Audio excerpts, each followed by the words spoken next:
Well, hey, it's Dr. Scott. As you rev up to write your first essays, I wanted to show you one of my favorite PowerPoint presentations from my face-to-face classes. You'll find it in Files, and then down here, PowerPoint presentations.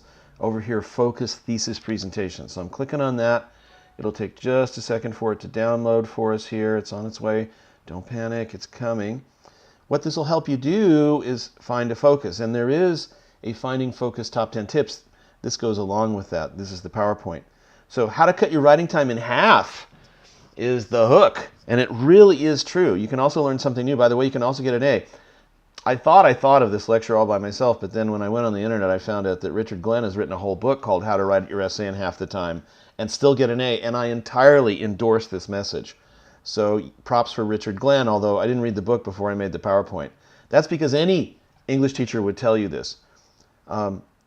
What you need to do is get past the funnel focus in order to get going. So you do need to find a focus. What most students do is start at what I would call the top of the funnel. This is a very classic English teacher method. And you need to narrow the topic, narrow the topic, narrow the topic down to the bottom of the funnel before you start writing. So this is up here, the broad subjects is when you're brainstorming, when you're researching, when you're learning more, and then finally hopefully you write down here at the narrow topic, and that's how you write the paper in half the time. I pulled all of these slides straight off the internet because this is a classic English teacher thing. So let's say you're going to write some paper about fish. Well, there's thousands and tens of thousands and maybe 100,000 kinds of different fish out there in the world.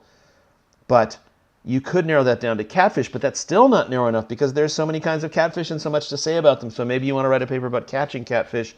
And then way down here, catfish noodling, which means tickling them on their little bellies and then grabbing them in your hands as an extreme sport. That actually sounds like an academic essay, and it sounds like one that was written by an advanced student. My paper about fish sounds like something that's coming out of middle school, and even catching catfish isn't what an academic essay would look like. So here's a couple other examples. Here's one for the Civil War. So okay, you got to write about the Civil War, but that's way too broad, and even the Battle of Gettysburg is too broad, and even the townspeople in Gettysburg is too broad. So if you take the funnel and you turn it into a question, that is a really powerful way to find a focus. So the funnel finds a focus, narrow down, research question, a focused research question like, what role did Gettysburg residents play during the Battle of Gettysburg? That sounds like the kind of paper that would turn into an A essay in a college level class. Okay, you don't like funnels? You don't like questions? How do you feel about circles? And this is where you just, do the old Venn diagrams. You're looking for where 3 or more topics, let's say, overlap, and you're looking for that sweet spot in the middle. And narrowing it down again so that you're not trying to talk about all these circles at once, but your paper is on this overlap, this key focused overlap, and that's the sweet spot that you're looking for. If you don't like overlapping circles, maybe you're a photographer. We're all photographers now because we have our smartphones. So how about the focus camera lens method? In other words, you have to focus in on something. You have to zoom in to write an academic essay. Academic essays are not wide-angle lens kinds of things. They're not swoop. They're not panorama. So you really need to zoom in to find your thesis statement. Zoom in focus is one of the most powerful things that you can possibly find. And again, this is the same thing as saying narrow down the funnel, find a focused research question, find the overlapping sweet spot in a Venn diagram.